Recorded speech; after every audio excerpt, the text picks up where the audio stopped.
Today we're starting Unit 6. So Unit 6 will deal with World War II. So World War II is something you would have covered last year in world history. So with U.S. history, we're looking at a more American perspective, like how the U.S. responds to these events. So today's notes is going to be titled The Rise of Dictators. So we're going to be mostly review. Hopefully the people we're talking about you remember from last year. So weaknesses of the Treaty of Versailles. So in order to kind of really understand how World War II starts, we need to remember how World War I ended. So the post-World War I era was much different for the rest of the world than it was for the U.S. It was very easy for soldiers to come back home, transition into life, go back into the normal everyday, essentially. Whereas in Europe, the war was fought in, France, Germany, and all these different parts. So there was lots of destruction that had to be overcome. It wasn't just the war's done, we're going back to everyday life. So some of the major examples: economic depression and struggles to recover incited revolutions and the rise of radical governments. So because there was not great stability in a lot of these countries, people kind of sought figures that maybe had different ideas. So you start to see things like socialism coming into play. People kind of start to think about other ways to run a government in a country. The German Weimar Republic lost support due to resentment over the war guilt clause, demilitarization, loss of territory. So the Germans were not happy with their government just accepting all of this punishment. Russia and Italy saw public unrest because they were stripped of land, despite their contributions to the war effort. So Russia and Italy specifically, saw that we contributed to the war, we were on the winning side, yet we really didn't get any spoils of war. So they were kind of resented that part of it. So with World War I ending, you have a lot of tension, leftover resentment from the war. So economic collapse and weaknesses of the Versailles Treaty combine. Desperation sets in throughout the world. Governments began to collapse, leaving a vacuum of leadership. Radical leaders with ambitious promises step into this vacuum. So this leads us to, we're going to be looking at dictatorships in Italy, Germany, and Russia. So first we'll look at dictatorship in Italy. So Benito Mussolini. Benito Mussolini was a World War I vet, and he headed the Italian Fascist Party in 1921. So fascist, what is that?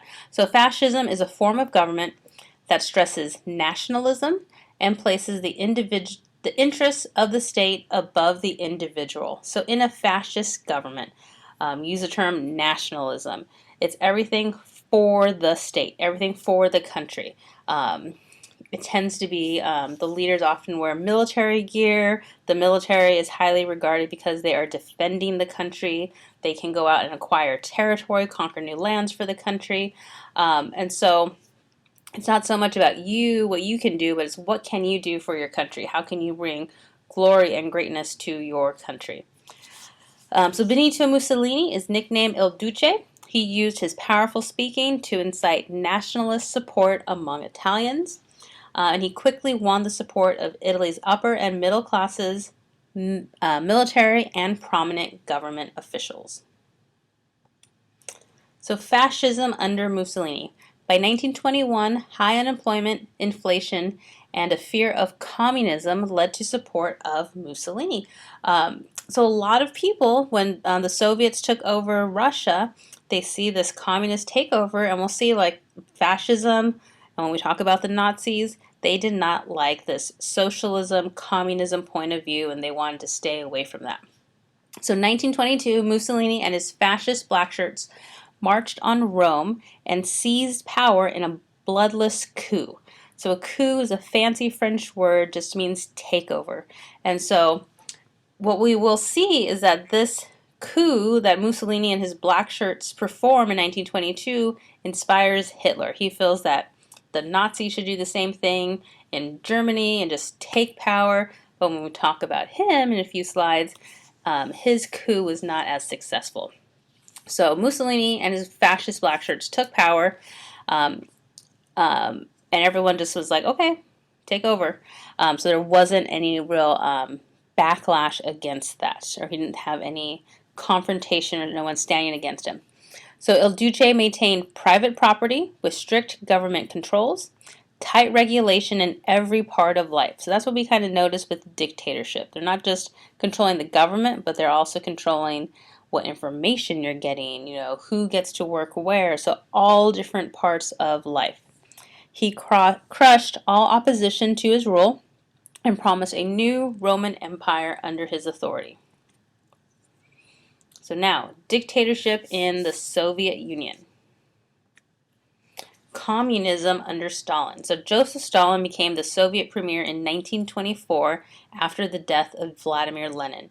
He abolished private farms, reorganized them into collectives. So farmers, you work your farm, you harvest your crops, but you don't keep it. It all goes into kind of this collective community pot for the state. So that's the one big thing about communism you have to remember.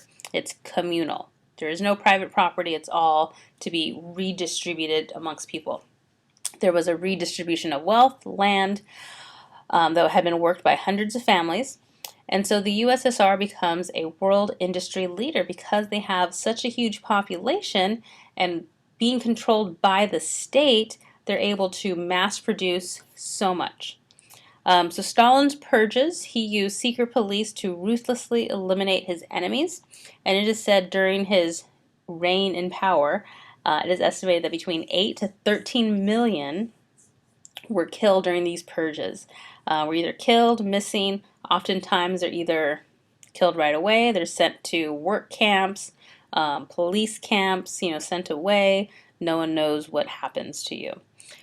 So within his time, he is seen as a very, very ruthless dictator.